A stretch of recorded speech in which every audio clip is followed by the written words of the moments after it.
Hello everybody and welcome to Round 3 Reviews here with an official review copy for Silent Night Deadly Night. Thank you very, very much. I do appreciate receiving this one. This is a Studio Canal edition Blu-ray, which just have a slipcase. And again, going for that more kind of thin, plastic this time around. Just kind of give you what you're going to get. You get one main special feature, which is quite good. And there you go there. Now, Silent Night Deadly Night is something that I've been really wanted to watch for quite some time. I did miss it in cinemas, unfortunately. It didn't get a big release, if I'm being completely honest. It got some good marketing.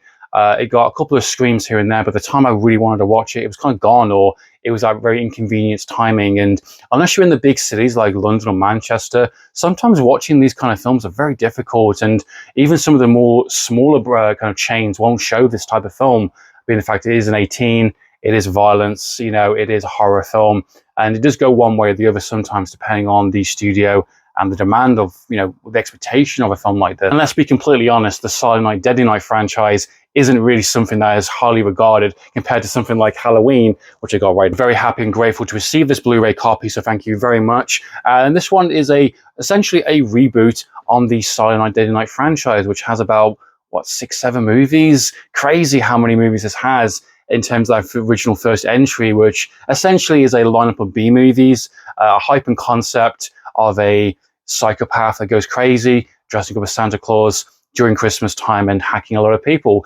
The original was a straight-up slasher. The second film is a lot more famous, Garbage Day Line, which is absolutely hilarious. I've seen bits and pieces of those first two movies, but they are available on Amazon UK right now by the time recording of this video, so maybe worth kind of diving into some of these films, these trashy kind of B-movies. But interesting enough though, this is a straight up reboot, and they did do a remake quite some time ago, I think back in 2015, if I'm not mistaken. I haven't seen that, no idea if it's any good, but this is an official canon reboot by Mike P. Nelson, which has had some involvement in the horror genre himself, being the fact he was also involved in VHS 85, which is quite good. He did do the reboot as well for The Wrong Turn, which is a very different film from the same writer as the original Wrong Turn, but took it in a very different direction. He does the exact same thing here, working with the original executive producers that kind of were involved in the original film. And it's interesting on the special feature side of it, which is the Unwrapping a New Legacy special feature, which is about 10-15 minutes, I believe, talking with a lot of the cast and crew and the director and the executive producers who managed to get back the rights back in 2019, and they had full creative control to do whatever they want in terms of bringing this back to the screen, bringing it back to the audience, and doing a version of the first film, but from a modern lens. And I don't know if this will kick off a new series of films. I'm not entirely sure, but I really hope it does, because I think there is a lot of potential here. And I gotta say, Silent Night Deadly Night, no expectations really going in. I saw the trailer, looked pretty fun. I have no associations really with the original movies. And I gotta say, I had an absolute blast watching this film. I thought this was a really, really fun film. It kind of knows what it wants to be, and it kind of just sells at it. I almost wish, which I never usually say, there was a little bit more in the film in terms of the runtime. Even though this is an hour and 35, I think it could have benefited from another half an hour. I think there could have been a bit more in terms of just adding a little bit more in terms of the characters and just maybe having a few more creative kills. Now, the main star for this film is Rohan Campbell, who's playing Billy this time around. And I gotta say, before getting into the main review, I think this actor's great. I think he's really, really good. And I'm a massive defender of Halloween Ends. A lot of people didn't like that film. I thought he was absolutely fantastic. And he has big shoes to fill. And he's not, in that film, replacing Michael Myers. He is a representation of the town, the mythology, what Michael Myers is, and how that actor kind of channels some of that energy from that type of famous kind of character, serial killer character that we know and love for like 50 plus years. Proper review on Halloween Ends at some point, but in terms of my opinion, I think he did a fantastic job of playing a character that is on the turn, a psychopathic kind of character, and what they did with him in terms of his performance and the story and all that was great in Halloween Ends. And him playing the very famous schlocky Billy character from the Silent Night Deadly Night, interpretation of that character from the original film, where essentially him as a kid, his parents were killed by a psychopath dressed up as Santa Claus, and basically he grows up with some issues, let's just say, and goes up for the entire holiday of December, killing loads of different people, bad people in his mind, for basically 25 days essentially, during the holidays leading up to Christmas, and he dresses up as a Santa Claus as well, which you can see here. And he kills people in various different ways, but not by guns, because guns are for pussies apparently. So he does it all by hacks and chainsaw and crossbow, and you get to see a little montage of this within the film. And this one has a very unique premise in terms of a big spin on the original idea, where the original is someone going completely insane, breaking down and doing that very 70s kind of feel, like Black Christmas and various other characters, psychopathic characters that was in horror slashers during that time. And for this one, they do a very unique take on the material, which basically is going, one, the Dexter route. He has the internal kind of monologue, the inner kind of voice, and he has this kind of like calendar, this kind of like advent calendar, twisted advent calendar, which has blood, which he basically, after each kind of kill he does, takes a little bit of blood, puts them in the calendar, essentially. This has a massive kind of inspiration from another film that I absolutely love called Frailty, directed by Bill Paxton, starring Bill Paxton, Matthew McConaughey. Great absolutely recommend it.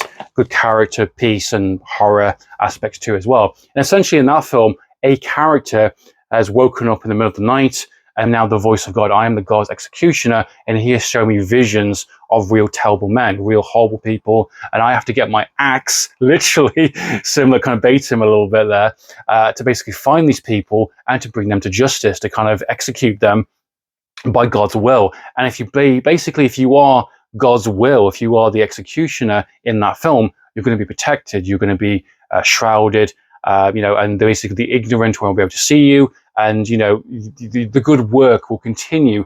And that's what the film really dives into: is the character in that film completely not crazy, or he is actually the voice of God, the executioner of God, killing bad men? And this one has a similar premise in the sense of Billy, which his parents were established in the start of the film being quite bad people. They basically murdered a family member to go and get their inheritance, basically get shot and killed by this janitor dressed up as a Santa Claus, and through his death by crossfire, essentially, he transfers that kind of responsibility, that kind of jolt of kind of lightning into him, the sense of purpose, and basically becomes the voice, the internal Dexter-style montage voice in his mind. And weirdly enough, essentially like raised him since he was like 6 or 7, built him up, given him the tools, the skill sets, and it's a bit of a dark comedy in the sense of being the fact that he kind of essentially has raised him. He's a bit of a father figure to him, this killer of his parents, and got him to a point where he can start killing at 17 and just kind of goes with it from that point. And we get like a montage sequence later on in the film showcasing his different times. And basically every December, every year, he has to kill about 25 people. Very much a righteous, in the sense, serial killer. And we kind of root for him. We kind of, in this one, want him to succeed, because he is killing a lot of bad people, especially the biggest scene in the entire film, which I think is very appropriately paced, being the fact there is some minimal kills here and there with some good character work, and you get to understand everyone in the film in terms of the supporting characters, including him as well, in terms of his struggles, him wanting a normal life almost, and him meeting someone, a woman which he kind of has a bit of a connection with and works at this kind of Christmas kind of store into town, and essentially building up to a sequence which is in the trailer and it's in the poster as well, where he's basically killing a load of Nazis. And I think what makes this film work, being the fact it is quite limited and it's kind of, its budget, you can tell there is some restrictions. I think they do a lot with little. And I think that's the same with what they do within Wrong Turn and within the VHS 85, utilizing the concept really well, having really good performances, bringing a unique kind of style to the film, being the fact that he's kind of, they showcase a bit of a kind of a blood rage, him killing people, and they kind of change it up. And when he finds out this kind of rally is basically a Nazi rally, he goes full-blown psychopath, using that axe, killing him left, right, and center. And there's some pretty good stuff. It's a very exploitation, it's very kind of tongue-in-cheek grindhouse in terms of its approach. And it's a lot of fun. It's a heightened concept. It has a unique kind of idea in terms of bringing it forward. And you actually do care. You actually want to see him succeed.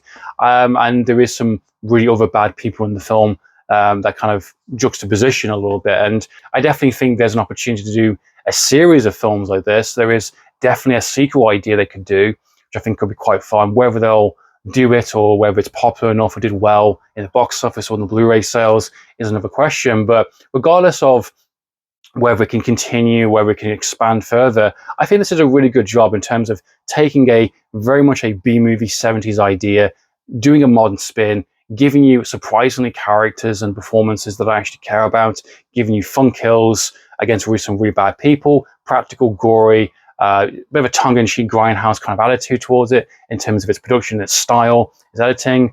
I think it delivered, and I think it was a fun time. I really enjoyed this. So yeah, I would absolutely recommend Silent Night, Deadly Night, the 2025 reboot, whether it's on Blu-ray, whether you want to stream it.